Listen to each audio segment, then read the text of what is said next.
Good morning বন্ধুরা। দেখো আমি আবার এসে গেছি আরেকটা নতুন রেসিপি নিয়ে।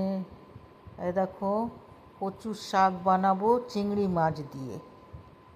এই দেখো কচুগুলো সব কাটা রয়েছে, আর এদিকে চিংড়ি মাছগুলো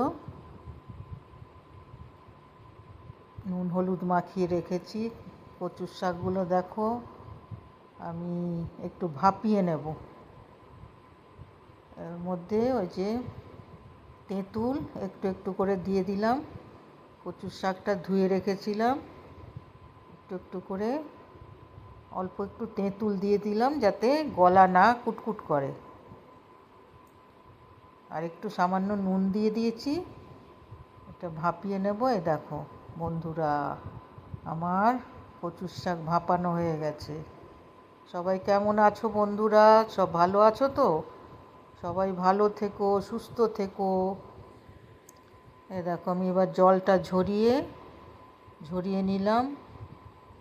সেদ্ধর সময় একটুখানি তেঁতুল দিয়ে দিলে ভালো লাগে। দেখো আমি চিংড়ি মাছগুলো বড় বড় ছিল, আমি ওকে এক একটাকে হাফ করেছি। এবার চিংড়ি মাছটাকে ভেজে নেব। প্রথমে আমি তেল দিয়ে দিয়েছি, কড়া বসিয়ে দিয়ে কালো জিরে কাঁচা লঙ্কা দিয়ে দিলাম তেলে। আমি খুবই সিম্পল বানাবো, খুব সিম্পল, খুব সোজা, একদম কোনো বেশি মশলাপাতি দেব না। দেখো কালো জিরে কাঁচা লঙ্কা ফোড়ন দিয়ে তেলে 3-4 চামচ মতন তেল দিয়েছিলাম।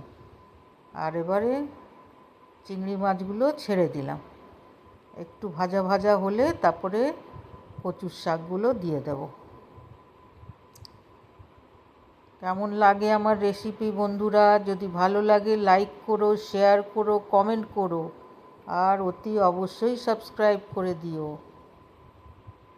দেখো আমার এই চিংড়ি মাছগুলো দেখো আমি ভেজে নিলাম হালকা করে। এবারে আমি কচুর শাকটা এর মধ্যে দিয়ে দেব।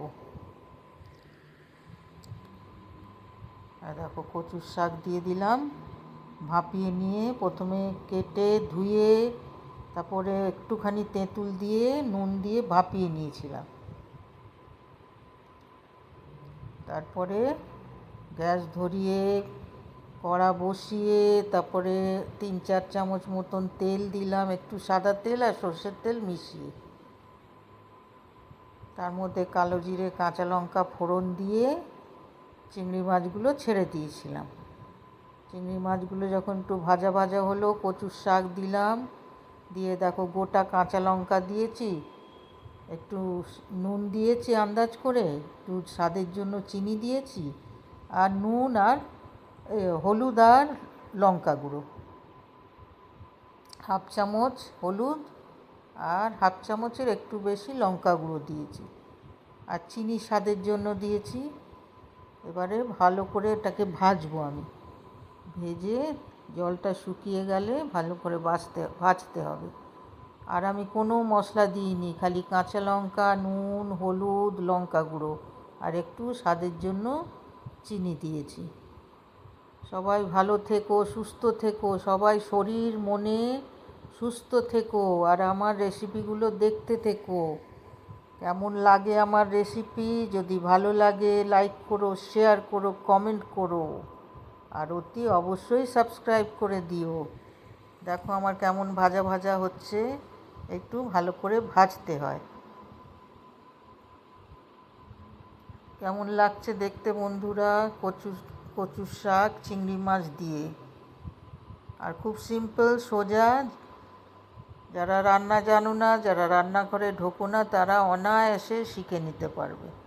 কিচ্ছু না, সিম্পল। আমার সব রান্নাই খুবই সোজা, খুবই সিম্পল। কেমন লাগছে বন্ধুরা? দেখো আমার কচুর শাক চিংড়ি মাছ দিয়ে এইভাবে করবে, খুব সিম্পল। দেখো ভাজা ভাজা করতে হবে ভালো করে।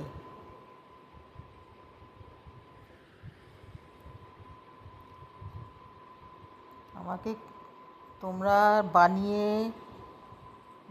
রান্না করো এইভাবে, আর আমায় কমেন্ট করে জানিও।